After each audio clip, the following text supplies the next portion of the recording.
Hi, this is Shirley Physics episode on projectile motion and solving projectiles and problems. In this video, you're going to learn what a projectile is, all the concepts surrounding projectile motion. It's a two-dimensional kind of motion, and what happens when it goes up, what happens when it goes down, what are the different quantities you can learn from a projectile and predict.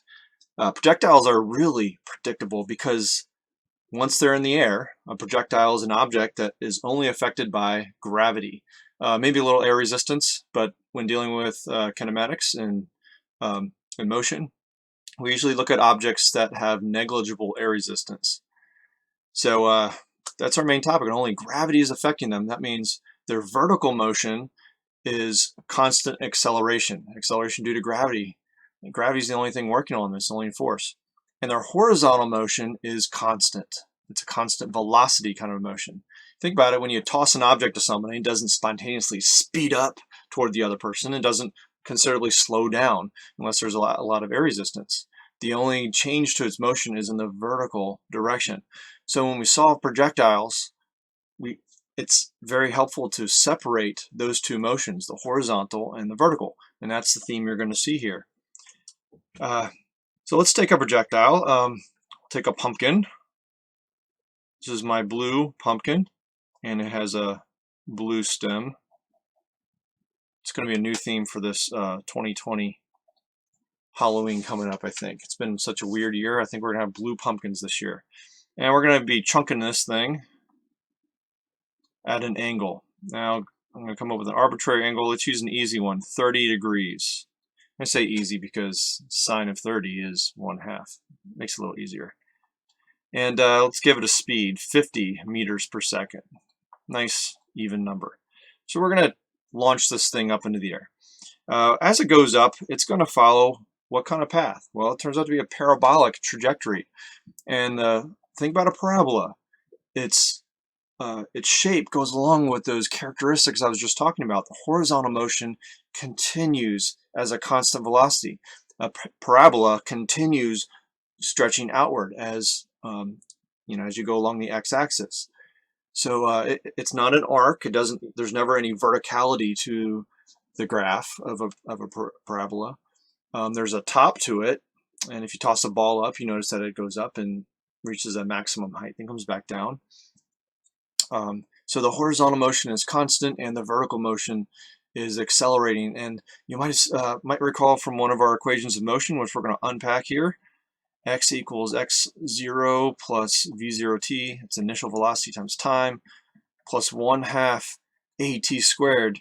Notice when there's acceleration, there is a square time value that's going to be involved there. So that's where we get this quadratic equation from. Now x is generally a horizontal direction, so we might write this as a y, because y would be better for a vertical direction. And in addition, initial velocity, there is an initial launch velocity to a projectile, 50 meters per second in this case. As you notice, a projectile doesn't move in just one direction. It's going to be moving in two. This is a two-dimensional kind of a motion. So the first thing you're going to see me do is break up that velocity into horizontal and vertical components, horizontal and vertical. So I'm going to call this initial velocity V. I'll just call it V. And the initial vertical velocity, you know what, let me give it an O, an original, okay, V naught. So what does that make this piece down here? This makes it a horizontal, initial horizontal velocity. And over here, what about this one? This is a vertical, initial vertical velocity. Okay, you might say Vy or VVy if you want to, Vy not. I'm just going to use a VO, initial vertical velocity. So this velocity over here in the y direction is going to be, give it a slightly different subscript, the initial vertical velocity. And acceleration is something we're going to talk about in a moment, okay? So you can also rewrite this expression in the vertical direction like so. We're going to come back to that in a moment. So when a projectile is launched, its initial velocity is broken up into components based on the amount of velocity and the angle. That launch angle is important. So what will the horizontal component equate to if the initial velocity is 50 meters per second at an angle of 30 degrees? So as you see, it's the horizontal initial velocity is adjacent to the 30-degree angle. So this becomes a cosine of 30 is equal to this initial horizontal velocity divided by the hypotenuse of 50. And do a little algebra there. The hypotenuse, we'll go ahead and write it out, of cosine of 30 is equal to VHO divided by the hypotenuse of 50. Then we're going to see if, with a little algebra, bring the 50 up over here, multiply both sides by 50 for that equality. Then we get 50 cosine 30. And likewise, the vertical component will become 50, this initial vertical velocity, 50 sine 30. Okay. Now I'm going to need those numbers later on, so I'm going to go ahead and solve that. This one's easy. Sine of 30 is 1/2. So this becomes an initial vertical velocity of 25 meters per second. We'll come back to that in a second, what that means. And the initial horizontal velocity, bring my calculator up here, is 50 cosine 30. There we go. Now we get a 43.3. All right, so what do these two numbers mean? Well, an object's launched into the air by some kind of force. Its initial upward speed is 25 meters per second. It's not 50. You see, this 50 is up and out. So it's being projected upward at 25 meters per second, not 50. And the horizontal velocity along the ground is 43.3 meters per second. So if there was a really sunny day and it was like high noon, the sun is straight up in the air, straight up right above your head, then it's going to cast a shadow of this pumpkin straight down on the ground. And as you watch that pumpkin go along in its parabolic trajectory, you're going to see the shadow traveling along the ground, not at 50 meters per second, but at 43.3. That horizontal motion is constant. All right, so to get a nice big picture of what this parabolic trajectory may look like, I'm going to go ahead and draw a starting point. This pumpkin, we're launching it from the ground. We're going to give it an initial speed of 50 meters per second. All right, so my question is, what's this path going to look like? I'm going to go ahead and trace it, do an orange path. So it should reach a peak, where it gets kind of this hang time type of thing. It's going to hang up there for a little while and then come back down. All right, so what would its horizontal and vertical velocities look like at different points in this track? Well, we can start at the beginning. Of course, we kind of have an idea what those look like already. How about part way up, a little bit of time later? How about this maximum peak? And then at similar altitude, similar height on the other side, and finally at the end. So what might these components look like? Well, let's start with just the horizontal component. All right, we already know that its initial horizontal velocity is going to be a nice 43.3 meters per second, right over there, okay? So what about at this next point, a short time later as it rises up into the air? Actually, I know exactly how fast the horizontal velocity is going to be. See, if you toss a ball quickly, it moves through the air quickly in the horizontal direction. It doesn't slow down dramatically. It doesn't even speed up. Or if I toss it slow, it's going to continue moving slow. That's why, if someone's ever tried to make you flinch, they have something in their hand and say, "Hey, here, catch," and they throw it really hard at you, or at least they act like they're going to throw it really hard. You kind of go, "Whoa!" if you're not paying attention. And they're like, "Got you, Nick." Okay, so whatever. So that type of thing happens because you expect that ball or that object in their hand to be coming at you really quick. But on the other hand, if they say, "Here, catch," and they toss it, have like a slow tossing kind of motion, you're ready to catch it. You're not afraid of it because, unless it's a bowling ball coming at you, it's usually something that you can easily catch. Because when they let go of it, it doesn't move quickly. It's going to be moving slowly. So motion in the air, as long as there's no air resistance, is a constant velocity motion. Once objects are in motion, they tend to stay in motion at that same speed, unless acted upon by an unbalanced force. And there is no unbalancing force in the horizontal direction if air resistance is negligible. Therefore, the horizontal component is going to be constant. It'll look the same. This velocity remains constant throughout the entire flight in the air of that projectile. So at all these different times, the horizontal velocity remains 43.3 meters per second at the very top. It's not stopped up there, it's still moving at 43.3 meters per second. Okay, I'll just let you see that that continues throughout there. Now what about the vertical motion? Vertical motion is affected by gravity, by acceleration due to gravity. So if you got an object and you toss it up, you see that as it goes up, it slows and then it speeds back up as it comes back down.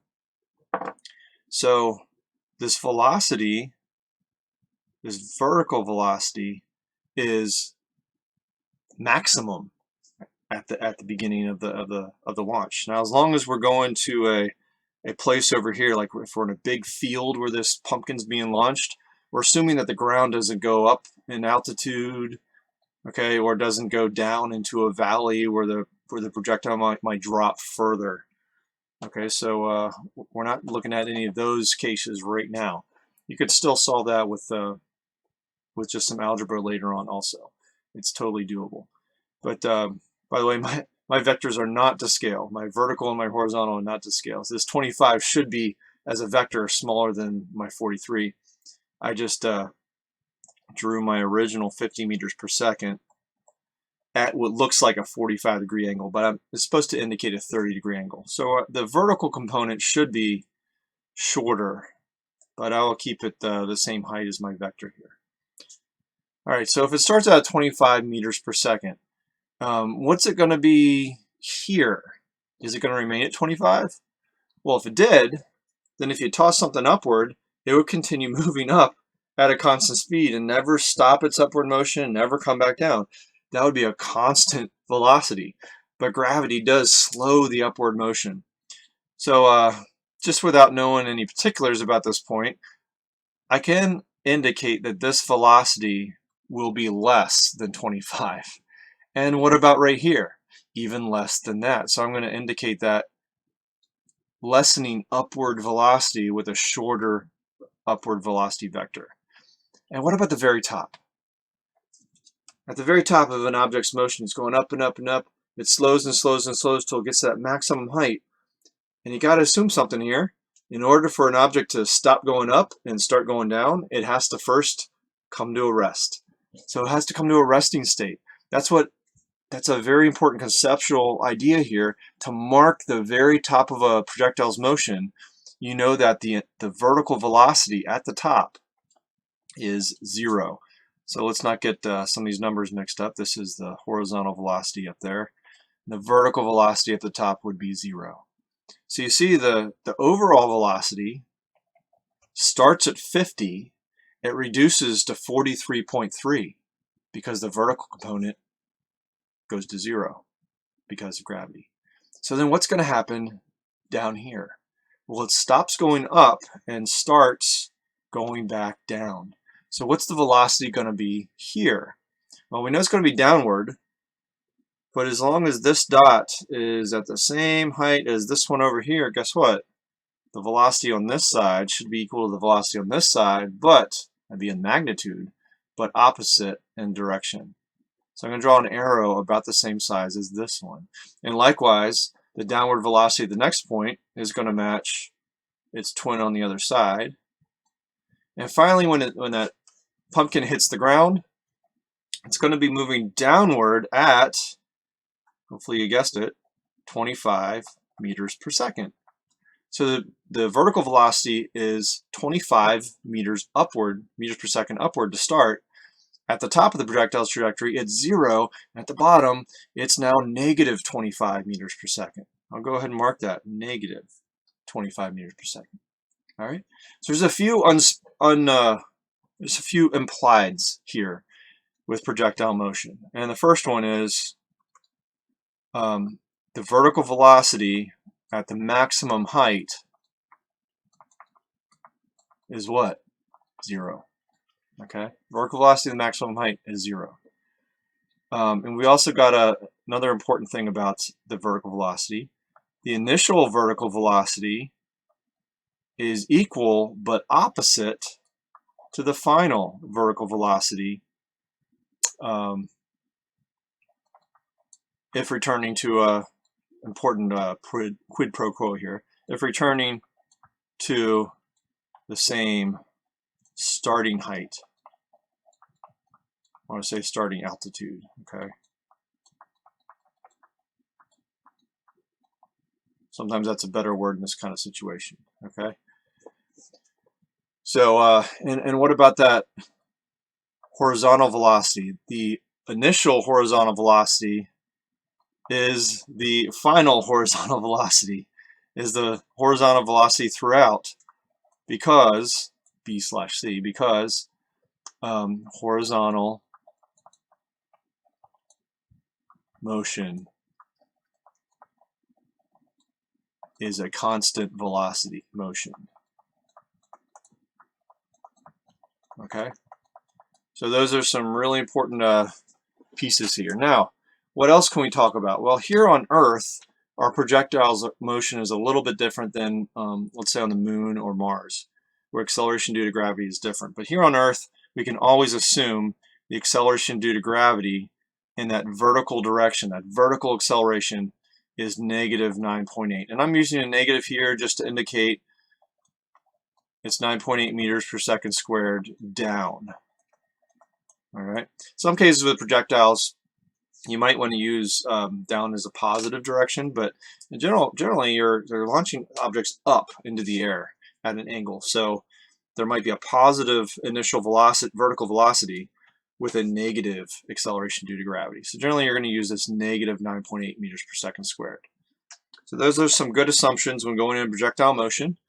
And generally you take this, and projectiles are very predictable. What we're going to be able to find here is the Y max, the maximum height. Okay, we're going to be able to find the X max. Okay, this is also known as range. All right, the maximum range. All right, we'll also find along the way, these will be tools that we're going to find along the way, is the time up, the time to that maximum height, and the total time, T total. Okay, so starting with these initial conditions, we've got a 50 meter per second pumpkin, launch angle of 30 degrees. We can determine the maximum height, we can determine the maximum range, the time up, and the total time in the air. All right, so this is all the information generally that might be given to you in a situation. Now, you're going to hit projectile problems that are asking for a whole slew of different things.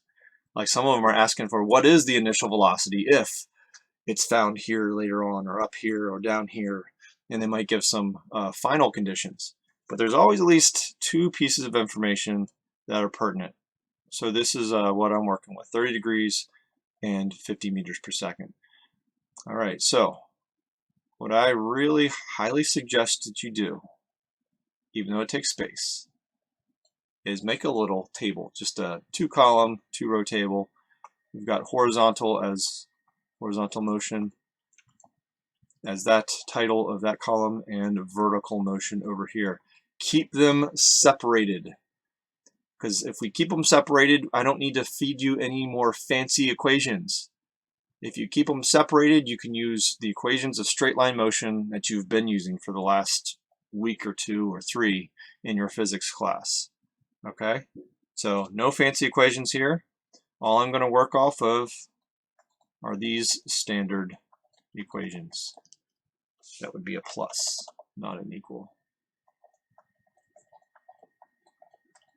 Equation 1 and equation 2. V final equals V initial plus acceleration times time. All right, that's my plus. This is my t. It's a curly t like a hook there. All right, horizontal motion. Step 1. I'm going to break the parts of the motion up into components. Now, what if you're given like a V and a theta? Let's say you're given the angle but not the V. Then leave it as V cosine 30. All right, if you're given the V though and the theta like in this one, the first thing you're going to do is write down the horizontal velocity. Horizontal velocity is V cosine theta. Again, if you're given the final conditions and you need to figure out the initial, you might leave it as V cosine theta. But if you do know them, like we do in this case, it's 50, you fill it in, 50 cosine 30. And that was 43.3 meters per second. If you have that information, bam, find it right away. And you won't need to look at 50 or 30 degrees again, promise. Once you have that 43.3, you're ready to go. Also, find the initial vertical velocity. Remember, I'm labeling these different because vertical velocity changes throughout the projectile motion, and that horizontal velocity is constant throughout. So this one is V sine theta. And if you know those numbers, plug them in and solve. There's the first step, 25 meters per second. Okay? At this point, if you have these initial velocities, don't fall into the trap of trying to use 50 again. Once you have converted them to horizontal and vertical, you'll never need 50 meters per second again for the rest of this problem. You won't. Okay? So, number 2.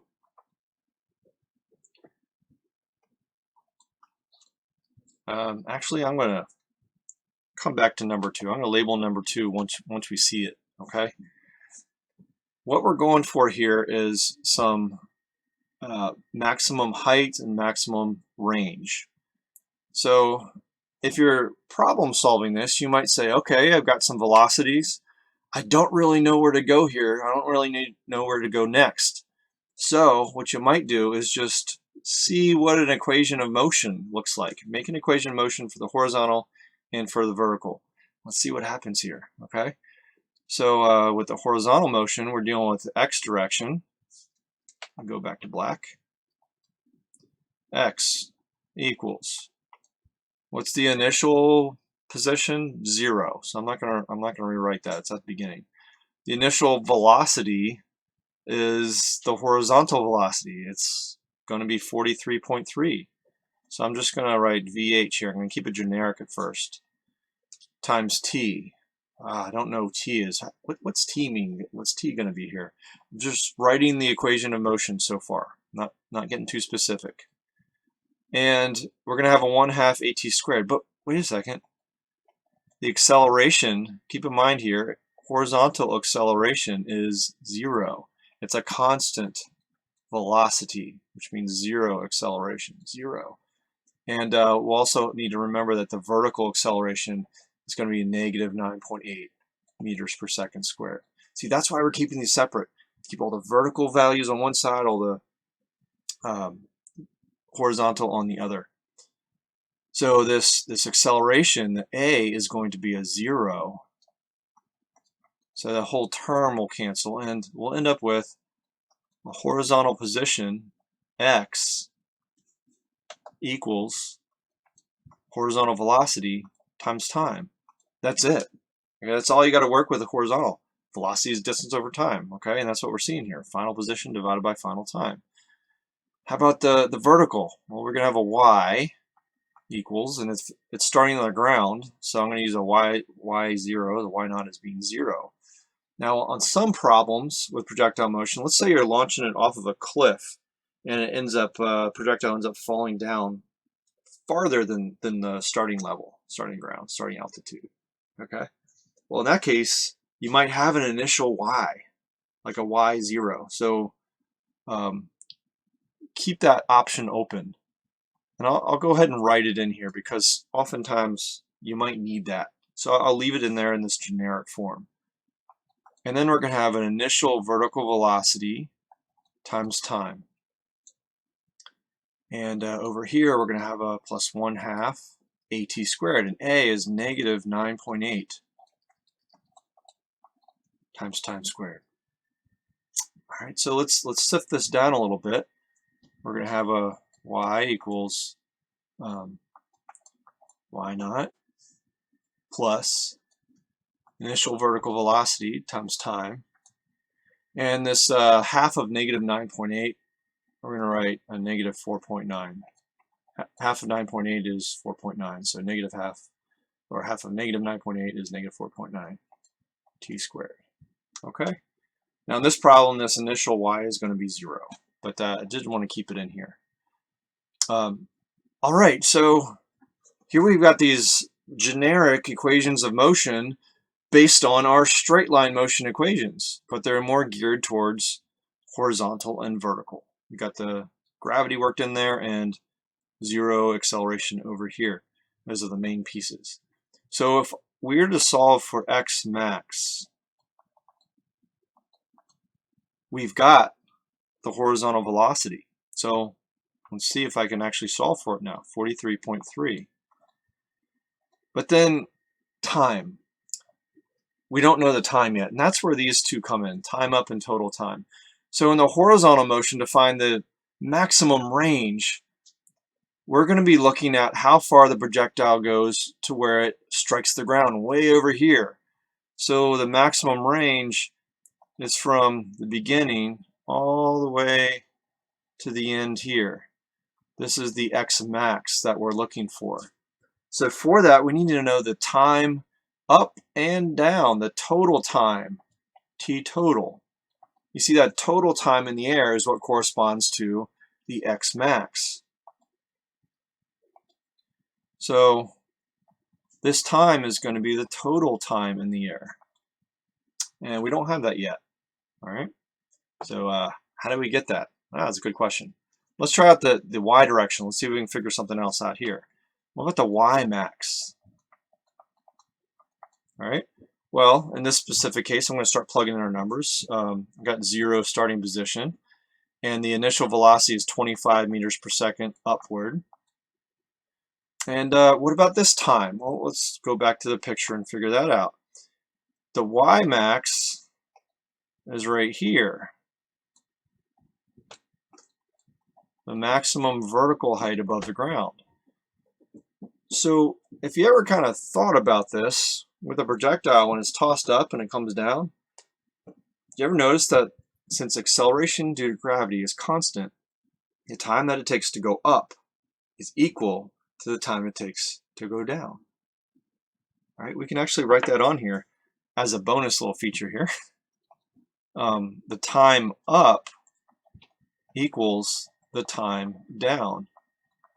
And that's associated with the, oops, not that one. That's associated with this little fact, that the initial velocity is equal to the negative of the final. That the time it takes the speed to slow down to 0 is equal to the time it takes to speed back up to 25, but in the negative direction. So those little facts are related there. But this y max, get back to it, is associated with the time it takes to go up. And you'll see it's halfway. It's the top of the projectile's trajectory. Parabola is very symmetric if you break it down in half, like from where the slope of the parabola is 0. Just cut a line down straight in half. You'll notice that this half is the same as this half, just mirrored. Okay, so this time for the maximum height, the important piece here is that this is the time to go up. And that would be fed in over here as well.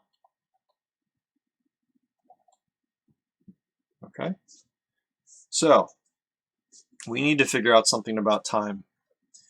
Now, big question, where do we go? Is time figured out in the horizontal direction or the vertical? Well, let's think about it. If I toss something upward and there was no gravity, how long would it take to fall back down? It wouldn't fall back down, right? If there was no gravity, it would, if I toss something upward, it would continue moving up and never hit the ground. So time is dependent on the acceleration due to gravity. It's dependent on the vertical motion. So don't forget, we've got another equation to use here, this final velocity. So what do we know about velocity in the vertical direction? Let's go back. Velocity in the vertical direction. Well, do we know anything about velocity up here at the top of this? Well, I think we do. Well, let me redo that. I think we do. The vertical velocity at the top is 0. Do you remember? In order to stop going up and start going down, an object has to stop first. It has to stop, be motionless for an instant. It doesn't just freeze there for several seconds or anything, but for an instant, it stops going up and starts going down.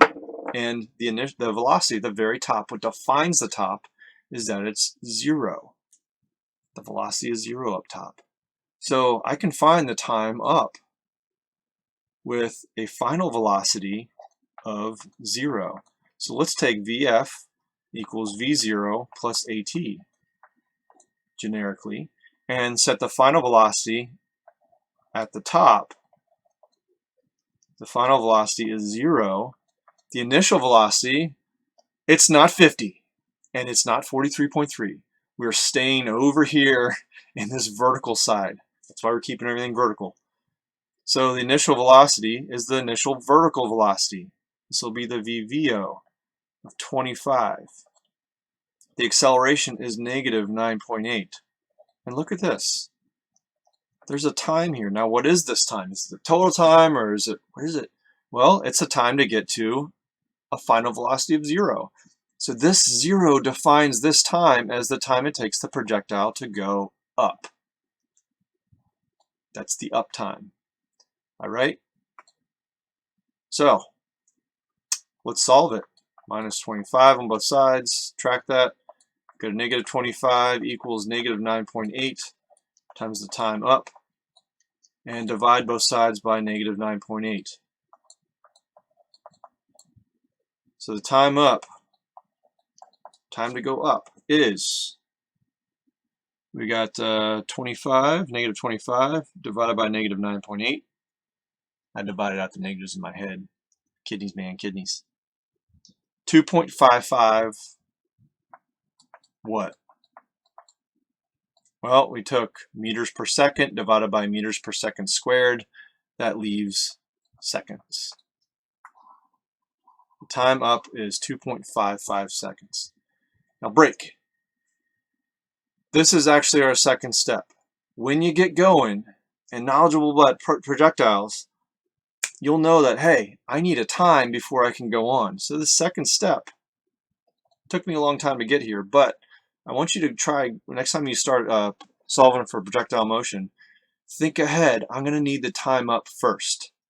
So the second step is to, oh look, the time up, in essence, was the initial vertical velocity divided by what? G, divided by 9.8. That's what it turns out to be. The initial vertical velocity divided by 9.8. All right, now really what we did, I'm not pulling out mystical magical equations from nowhere. This came from final velocity equals initial velocity plus AT. Noting that the velocity at the very top of the trajectory is 0, and that'll give us the time up. So that's essentially what we did. I could have skipped all this so far and just gone initial velocity, vertical velocity divided by 9.8. Notice it's vertical with a vertical acceleration, gives us the time up, the vertical time. All right, so I got the time up. Do we know the total time then? How's that relate? Well, there's two ways to do this. You could start here and recall that the final vertical velocity is the opposite, is the negative of the initial vertical velocity. So the velocity over here is 25, negative 25 over here. So what you could do if you wanted, you could write this equation again. You could write negative 25 is the final when it lands, equals positive 25 minus 9.8 t. When you subtract 25 from both sides, you end up with a negative 50 equals negative 9.8 t, that time. And this time is going to be the total Okay, it's going on the screen there. It doesn't really matter. You don't have to solve it this way. I can show you easier way. Okay, but you'll notice that this is 50. So you take 50 divided by 9.8. That's going to be exactly twice what you have down here when we took, let me scroll back down. When we took 25 divided by 9.8. All right, 25 divided by 9.8 was the time up. So the total time in the air is exactly twice the up time. And that's what I was bringing out conceptually over here. The time it takes to go up is exactly half the total time. So how we can relate that, step 3, the total time, we'll go back to black.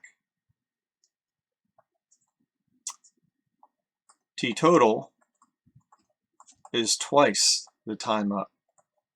And I'm putting that over here because we need that total time for the horizontal motion. It's twice the time up, so it's 2 times 2.55 seconds. And in this problem, that'll give me 5.10, so 5.1. 2.5 is times 2 is 5, and 0.05 times 2 is 0.1 there. Okay, so we got the time up. Now guess what? This is super easy. We've already got things written out. I'm going to go ahead with step 4. If you like steps, I'm just trying to break this up here.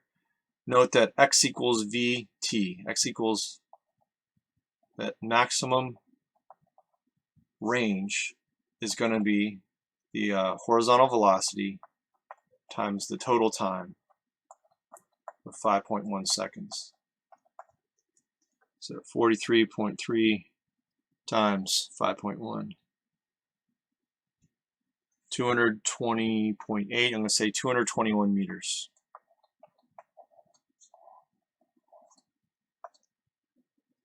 And our Y max, I'm starting right here, okay, Y max be 25 times the time up, 2.55 seconds, minus 4.9 times time up squared, 2.55 squared. 25 times 2.55 minus 4.9, which is half of 9.8. So we're subtracting, or adding half of negative 9.8 to equal 4.9 times time squared. 31.88. So I'm going to say 31.9. Going with 3 sig figs here. I just made this one up. There are no measurements, so and that would be meters.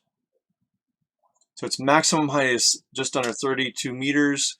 Its range is 221 meters. Okay, about 1/5 of a kilometer there. It's pretty good for a pumpkin, don't you think? So that's the whole pattern. That's a flow of a projectile problem. And let me go ahead and label that if you like steps. That's step 5 right there. All right. So there's projectiles in 5 steps. What you need to do at this point is just practice this process, like 3 of these. In fact, I'm gonna link up a practice worksheet here with 3 problems. You'll work them out just like this. Now, do you need to do all this stuff in here? No, not really. But just in your first couple of times, do go through that process. First couple of times doing this, write this out at least. See what you're doing. All right. But to make this go a lot faster, all right, it actually doesn't take very long. I'm going to do the same thing and speed this thing up. I'm going to show you how quick this happens. All right, ready? We got the horizontal, we got the vertical. Initial conditions, 50 meters per second, 30 degrees. Okay, you ready to clock me? Here we go.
That's all it is when you get going and practiced with it.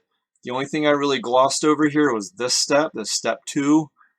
And just recall that that's a final velocity equals initial velocity plus AT. And we're plugging in that final vertical velocity is at the top. Initial vertical velocity is 25, acceleration is negative 9.8. Okay, that's really where that was coming from. But once you get going on these, sometimes you're just going to remember stuff like that. But that took me much less than 5 minutes, probably just only a couple. I hope you practice this, get good at it, get good at projectiles. Hope this has been helpful.